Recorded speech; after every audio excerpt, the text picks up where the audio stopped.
The time is just gone 9:37 a.m. and it's time now to look at a breaking story. And we'll be joined by Ashraf Patel, Senior Research Associate at the Institute for Global Dialogue. Now, basically, we are talking about banks in collusion with the National Credit Regulator. And we're talking about properties and looking at banks selling properties at a fraction of their market worth and saying that they have been lying about it for years now. There is a class action, a lawsuit. We're talking about 60 billion rand. And we join on the line now by Ashraf Patel. Ashraf, assalamu alaikum wa rahmatullahi wa barakatuh, and welcome as always. Wa alaikum salam, Brother Inayet and listeners. I hope you're all well today. Yes, alhamdulillah, doing well. Now, obviously, the story that we are covering has been described as a national scandal and a disgrace. And that is the reason why we're talking about this class action lawsuit, Ashraf. Yes, Inayet, in terms of public policy analysis, it is quite concerning given that the Treasury and Reserve Bank in particular have been talking over the years about good governance. But they themselves, as important institutions, have not really implemented the good governance agenda, particularly relating to large corporations and especially the banking sector. So it is quite concerning. Yes. Now let's talk about this class action lawsuit. What do we know about this collusion or siding with banks by the National Credit Regulator? Look, the National Credit Regulator and the Financial Services Conduct Authority are important institutions that have been set up under the purview of Treasury and as well as the Reserve Bank to ensure fair trading and consumer trust. Sadly, the power of the banking regulators, especially the Banking Association of South Africa, has been quite immense. They have deep pockets, and in many ways they manage to collude over the years on a range of issues, whether it's credit extension, whether it's setting interest rates, whether it's lending policies for housing.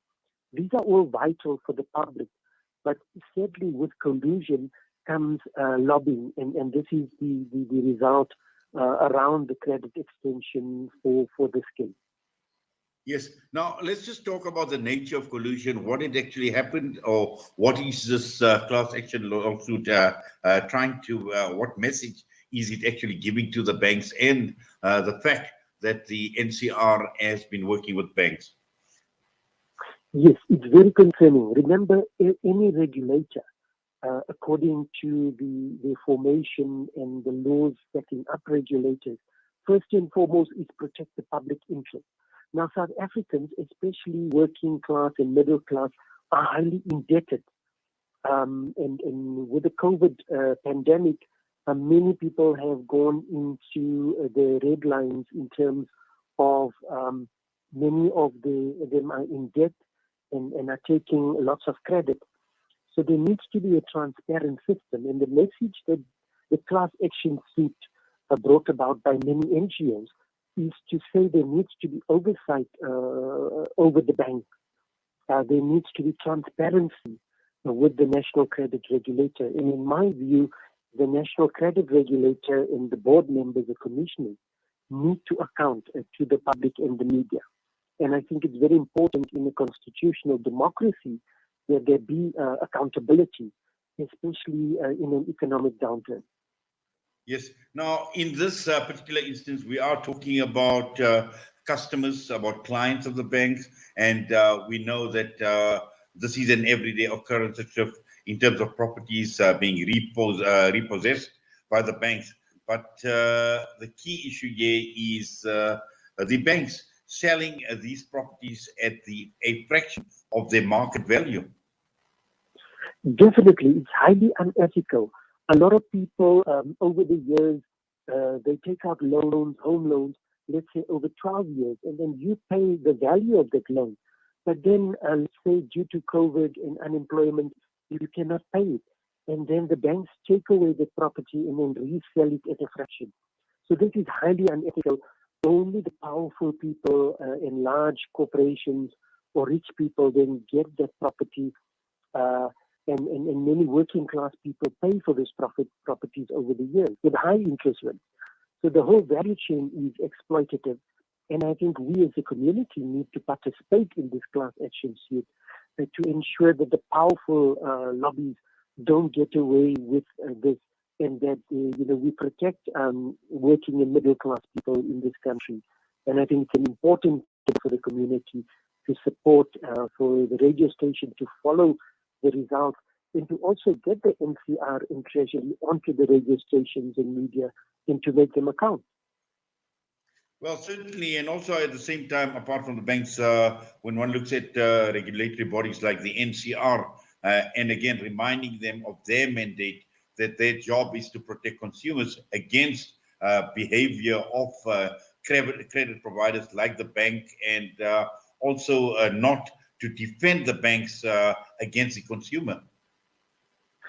Absolutely, absolutely. We need a strong consumer movement, whether it's banking services, whether it's the high telecommunication costs, whether it's the high costs of education. I think all these sectors, maybe over the months and weeks, we should go through them sector by sector and call on the regulators and policymakers to account, and work with the progressive NGOs and the trade unions to say, look, enough is enough. The middle class, the working class are in debt, and we need to get them out of debt to spur the economic recovery that the president talks about.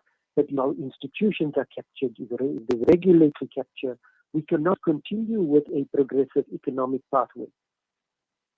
Well, it's going to be quite interesting to see what comes out of this class action lawsuit. And we know that, the Lungelo led to Human Rights Foundation obviously are leading this case. Definitely. I would encourage you to also interview them over the next few days and to follow the story to its conclusion, inshallah. Well, we certainly will, Ashraf, but as always, we thank you for coming out and talking to us this morning. Looking to get your kick? Kiki's have now reopened.